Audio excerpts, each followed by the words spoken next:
जय महाराष्ट्र. मी सौ रेश्मा तपासे. रात्रीपासून एक बातमी व्हायरल होते, ती म्हणजे धीरेंद्र शास्त्रीची. बागेश्वर धाम, धीरेंद्र शास्त्री. तुम्हाला आठवत असेल, जर माझा आधीचा एक व्हिडिओ पाहिला असेल तर जेव्हा हा धीरेंद्र शास्त्री जेव्हा आपल्या महाराष्ट्रामध्ये आला होता, त्यावेळेला त्याने इकडच्या संतांवरती टिप्पणी केली होती. इकडच्या संतांवरती तो काही शब्द बोलला होता आणि त्याच्या विरोधात मी एक व्हिडिओ टाकला होता की हा कोण कुठला धीरेंद्र शास्त्री जो आता बागेश्वर धाम मधून संपूर्ण जगभरामध्ये VIP लाईफ जगतो आणि सगळ्यांनी त्याला डोक्यावरती धरलेलं आहे.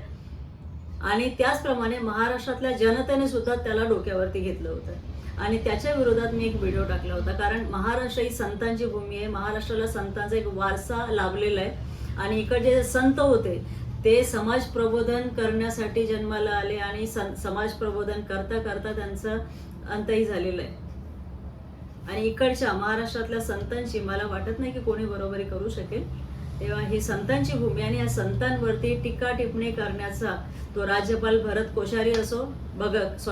सिंग कोश्यारी असो किंवा हा धीरेंद्र शास्त्री असो, महाराष्ट्रातली जनता ह्या कोणालाही माफ करणार नाही. कारण इकडच्या संतांपेक्षा हा धीरेंद्र शास्त्री मोठा नाही. त्यावेळेला माझ्या व्हिडिओवरती बऱ्याच मराठी लोक जे धीरेंद्र शास्त्रीचे भक्त झालेले होते त्यांनी बरेच कमेंट्स पास केले होते. अगदी हिंदू विरोधी वगैरे बरेच काय बोलले होते.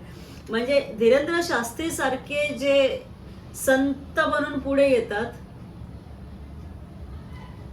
ते धर्म वाचवणार आहेत. हे काल जन्माला आलेली पोरं हे धर्म वाचवणार आहेत. यांचे विचार काय आहे, त्यांचे आचार काय आहे, त्यांची आचारसरणी काय आहे. अरे आपल्याला महाराष्ट्रामध्ये आपण राहतो, आपल्याला समोरच्याला ओळखण्याची एक वेगळी क्षमता आहे, वेगळी ताकद आहे महाराष्ट्रातल्या लोकांना. आणि रात्रीपासून जो व्हिडिओ मी बघते आणि आज मुद्दाम हा व्हिडिओ टाकलाय त्या लोकांसाठी, जे धारकरी स्पेशली होते, ज्यांनी माझ्या धीरेंद्र शास्त्रीच्या व्हिडिओवरती कमेंट्स केले होते, त्यांच्यासाठी हा व्हिडिओ आहे की रात्रीपासून एक बातमी बाहेर पडते की धीरेंद्र शास्त्री आणि त्याच्या भक्तांवरती एक गुन्हा नोंद झालेला आहे.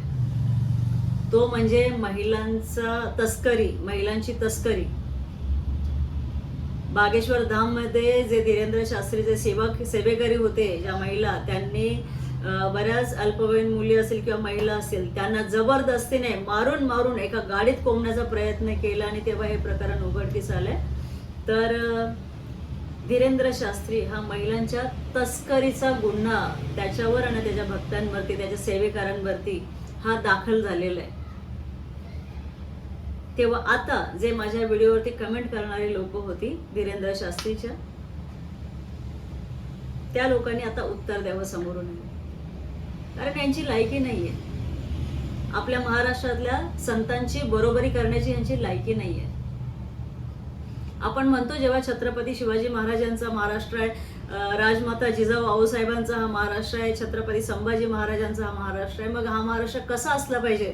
आपल्याला त्यांनी जाता जाता एक डोळस वृत्ती दिलेली आहे, डोळस नजर दिलेली आहे की आपल्याला सगळ्यांना सगळ्या बाजूने आपल्याला तपासता येत. आणि त्यावेळेला महाराष्ट्रातले लोक हे उत्तर बिहारमधनं जे येत आहेत, दिल्ली साईडनं जे संत स्वतःला म्हणून येतात, जे VIP लाईफ जगतात, ज्यांचा येण्याचा खर्च 2 ते 2.5 करोडचा असतो, हे संत आहेत का? आपले संत कसे होते? संत तुकाराम घ्या, संत नामदेव, संत एकनाथ, संत ज्ञानेश्वर, किती मी संत चोखामेळा, संत गाडगे महाराज, किती संतांची मी नावं घेऊ, जे आपल्या महाराष्ट्राला, आपलं भाग्य थोर आहे की आपण या महाराष्ट्राच्या मातीत जन्माला आलो. तेव्हा महाराष्ट्रातल्या जनतेला पुन्हा एकदा विनंती आहे की आपण अशा बुवा बाबांकडनं तुम्ही सावध राहा. कारण इथे फक्त आणि फक्त आता जसं एप्स्टेन फाईल पुढे आलेली आहे, आता एप्स्टेन फाईलच्या मार्फत कितीतरी असे प्रसंग पुढे येणार आहेत. आणि योगायोगाने हा धीरेंद्र शास्त्री सुद्धा महिलांच्या तस्करीचा गुन्हा त्याच्यावरती दाखल झालेला आहे. तेव्हा बघा, कोणाला संत मानायचं आणि कोणाला संत मानू नये याचा विचार करा. आपल्याकडे खूप चांगले संत आहेत. त्यांचे अभंग, त्यांचे गाथा, त्यांचे दोहे ऐका. समाज प्रबोधनाचं काम केलेलं आहे त्यांनी. त्याच्यातून काहीतरी चांगलंच घडणार आहे. तेव्हा बघा. धन्यवाद. जय हिंद, जय महाराष्ट्र.